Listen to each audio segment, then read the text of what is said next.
একজন ধনী ব্যবসায়ী ছিল, নাম ছিল আয়ান খান। তার নতুন বিয়ে হয়েছে এক শান্ত ভদ্র মেয়ের সাথে, যার নাম ছিল মেহেরিন। বিয়ের পর আয়ান দেখলো মেহেরিন প্রতিবার খাবার খাওয়ার সময় থালা বা বাটি হাতে নিয়ে এক কোণে বসে ঝুঁকে ঝুঁকে খায়। এই অদ্ভুত অভ্যাস দেখে আয়ান আর তার মা দুজনেই অবাক হলো। আয়ানের মা বললেন, মেহেরিন টেবিলে বসে খাও, কিন্তু মেহেরিন ভয় পেয়ে তড়িঘড়ি বলল, না, আমাকে মারবেন না তো। এত ভয়ে সে কেন কাঁপছে কিছুই বুঝতে পারলো না আয়ান ও তার মা। ঠিক তখনই তাদের বাড়ির এক সহকারী জানালো মেহেরিনের সৎ মা আর সৎ বোন তাকে প্রতিদিনই অপমান করত, এমনকি খাওয়ার সময় তাকে বাড়ি কুকুরের পাশে বসেও খেতে হতো।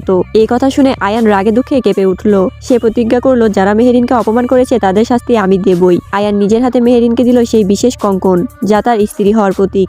আরো কত দামি পোশাক গয়না এনে দিল তাকে সুন্দরভাবে সাজানোর জন্য। মেহেরিনের জন্য সুন্দর মেকআপও করানো হলো। সন্ধ্যায় আয়ান তাকে নিয়ে গেল তাদের বড় এঙ্গেজমেন্ট অনুষ্ঠানে। তারপর আয়ানের ফোন আসে, সে বাহিরে একটু কাজ সারতে গেল এবং বলল, তুমি কিছু খেয়ে নাও, আমি একটু পরেই আসছি।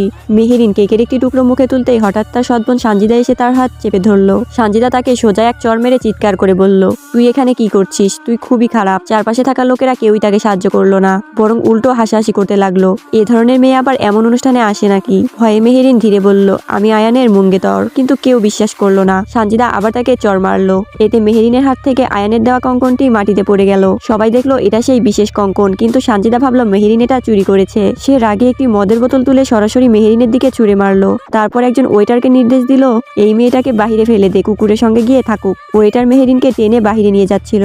ঠিক তখনই আয়ান ফোনের কাছে অনুষ্ঠানে ফিরে আসে। সে দেখে মেহেরিনের হাত কেটে গেছে আর কঙ্কনটা মাটিতে পড়ে আছে। এই দৃশ্য দেখে আয়ান প্রচন্ড রেগে গেল। সে এক লাফে এসে ওয়েটারকে থাপ্পড় মেরে বলল, আমার স্ত্রীকে কে ছুঁয়েছে? আর সবকিছু বদলে গেল সেই মুহূর্তেই।